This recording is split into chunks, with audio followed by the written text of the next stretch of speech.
Assalamualaikum warahmatullahi wabarakatuh. Perkenalkan, nama saya Andi Fadil, NIM E812048, kelas Agenda 1 Prodi Agroteknologi. Baiklah, kali ini saya akan menjelaskan tentang protozoa.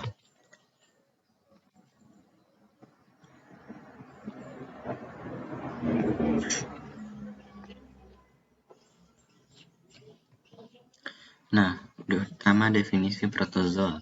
Protozoa itu berasal dari bahasa Yunani, yaitu protos, yang berarti pertama, dan zoon yang berarti hewan, yang dapat diartikan sebagai hewan pertama. Nah, protozoa adalah kelompok lain dari protista eukariota. Secara umum, protozoa hanya dapat dilihat melalui alat yang disebut mikroskop. Selanjutnya, reproduksi protozoa.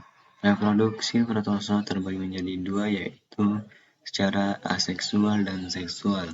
Nah, secara seksual adalah pembelahan binar. Tahap pembelahan menggunakan mitosis yang menghasilkan pembentukan dua sel anak. Beberapa jenis protozoa seperti Plasmodium akan berkembang biak secara seksual dengan menggunakan skizogoni yang umumnya terjadi di dalam sel inang. Kemudian setiap bagian dalam nukleus akan dikeluarkan bersamaan dengan bagian sitoplasma sehingga pada akhirnya menjadi protozoa yang terbentuk baru. Sedangkan proses reproduksi secara seksual yang terjadi pada protozoa dapat terjadi secara konjungsi, yaitu menggabungkan berbagai imateri genetik yang diambil dari satu bagian sel ke bagian sel lainnya. Itu juga dapat menggunakan gamet melalui bantuan orang lain untuk kawin untuk membentuk zigot. Selanjutnya, morfologi protozoa. Ada beberapa morfologi protozoa yang meliputi diantaranya: yang pertama, semua protozoa memiliki vakuola kontraktil. Vakuola dapat bertindak sebagai pompa untuk membuang kelebihan air dari sel atau untuk mengatur tekanan osmotik. Jumlah dan lokasi vakuola kontraktil berada pada setiap spesies. Yang kedua, protozoa bisa dalam bentuk vegetatif atau bentuk istirahat yang disebut kista. Nah, protozoa dalam kondisi yang tidak menguntungkan dapat membentuk kista untuk mempertahankan hidupnya. Ketika kista dalam kondisi yang menguntungkan, ia akan berkecambah ke dalam sel vegetatifnya. Yang ketiga, protozoa tidak memiliki dinding sel dan tidak mengandung seleusa atau kitin seperti pada jamur dan alga. Yang keempat, sebagian besar protozoa memiliki bentuk spesifik yang ditandai dengan fleksibilitas ekotoplasma yang ada di membran sel. Yang kelima, beberapa jenis protozoa seperti Foraminifera memiliki rangka luar yang sangat keras yang tersusun dari C dan Ca. Selanjutnya, ciri umum protozoa. Di antaranya yaitu: yang pertama, protozoa bersifat eukariotik. Nukleus dilindungi oleh membran inti, sehingga substansi genetik atau kromosom terpisah dari sitoplasma karena terdapat penghalang membran inti atau kariote. Yang kedua, sel-sel tidak memiliki dinding sel, tetapi jika lingkungan tidak menguntungkan, dapat membentuk lapisan pelindung tebal yang disebut kista, atau kista setelah lingkungan yang baik, kista pecah. Yang ketiga, bentuk sel umumnya tetap kecuali rhizopoda. Yang keempat, heterotrof berarti bahwa makanan mereka tergantung pada organisme lain atau mencari makanan dengan fagositosis atau pinositosis. Yang kelima, dalam rantai makanan, dia berperan sebagai zooplankton. Selanjutnya, klasifikasi protozoa.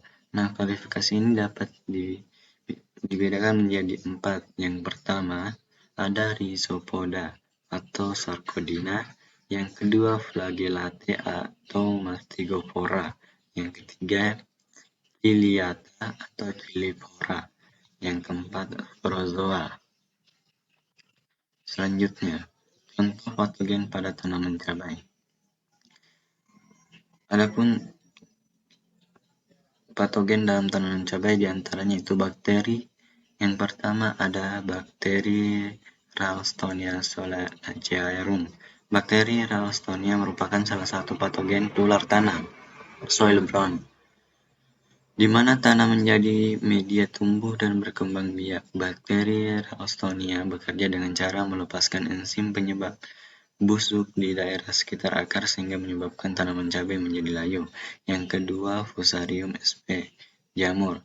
Fusarium menyerang jaringan pengangkut kayu atau xilem yang menyebabkan transportasi air terganggu sehingga tanaman menjadi layu. Fusarium memasuki jaringan tanaman melalui akar yang terluka. Jika dibelah, pembuluh di dalam batang berwarna coklat. Yang ketiga, jamur Phytophthora picesi. Phytophthora menyerang tanaman cabai pada saat kondisi cuaca basah atau lembab dan hangat. Phytophthora selain menyerang daun, leaf root, dan batang stem root, juga menyerang akar. Yang keempat, nematoda Meloidogyne. Meloidogyne merupakan nematoda yang merusak akar tanaman cabai dan tanaman Solanaceae lainnya. Selanjutnya, bagaimana patogen menyerang atau menginfeksi tanaman? Patogen menyerang tanaman dengan cara stres. Yang pertama, stres mekanis patogen pada jaringan inang oleh beberapa jamur, nematoda, dan tumbuhan tingkat tinggi parasit.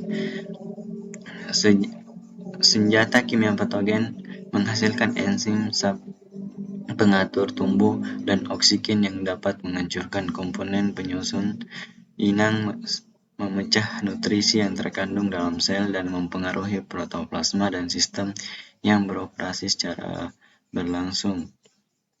Selanjutnya, bagaimana cara melakukan pengendalian penyakit?